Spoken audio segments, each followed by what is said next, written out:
रात के खाने का समय है। नायरा डाइनिंग टेबल पर बैठकर किसानों के अनाज उगाने के बारे में एक किताब पढ़ रही है। नायरा, अब किताब रख दो बेटा, रात के खाने का समय हो गया। ठीक है मम्मी। जल्द ही सब लोग खाने के लिए बैठ जाते हैं। मम्मी ने बहुत सारे लाजवाब खाने के साथ मकई का सलाद भी बनाया है। ओह, क्या हुआ नायरा, तुम क्या देख रही हो? इस किताब में इस किसान ने ये मकई उगाई है, देखिए। ओह, ऐसा है क्या? ये तो अच्छी बात है। नायरा, तुम्हें पता है सारे किसान अनाज उगाते हैं। हाँ, लोग हम सब के लिए बहुत महत्वपूर्ण हैं, क्योंकि वो लोग हमारे लिए बहुत सारा अच्छा खाना लाते हैं। हाँ नायरा, और तुम जानती हो कुछ किसान तो राजा भी हैं। मैंने इसे एक टीवी शो में देखा था। क्या मतलब है तुम्हारा नील? हाँ, पिछले हफ्ते मैं और दादी राजकुमारी सीता के बारे में टीवी पर एक शो देख रहे थे। वहाँ हमने देखा कि उनके पिता राजा जनक अपने खेत में जुताई कर रहे थे और तभी उन्हें वहाँ राजकुमारी सीता मिली। हाँ, ये तुम क्या कह रहे हो? राजकुमारी सीता खेत में उगाई गई थी? ये कैसे मुमकिन है? नहीं नहीं नहीं, नहीं।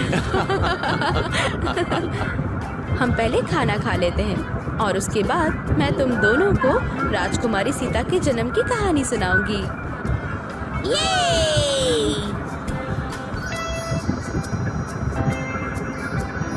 ये कहानी हजारों साल पुरानी है। ये मिथिला साम्राज्य की एक कहानी है।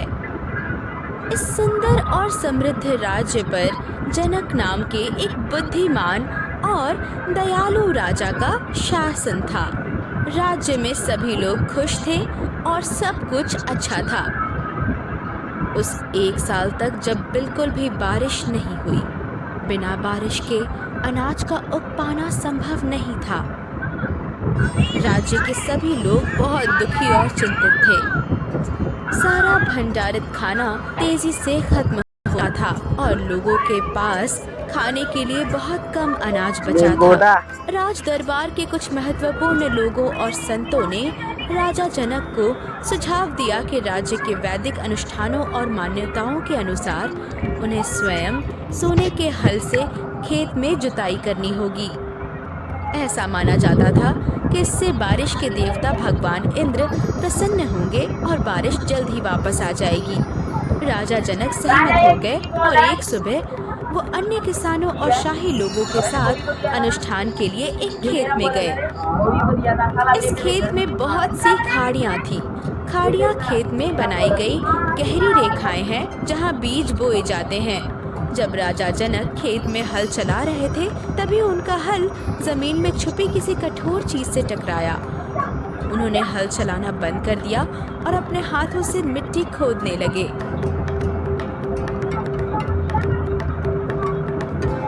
उन्हें एक बड़ा सा बक्सा मिला और उन्होंने उसे बाहर निकाला। इस असामान्य खोज से उनके आसपास सब लोग आश्चर्यचकित थे।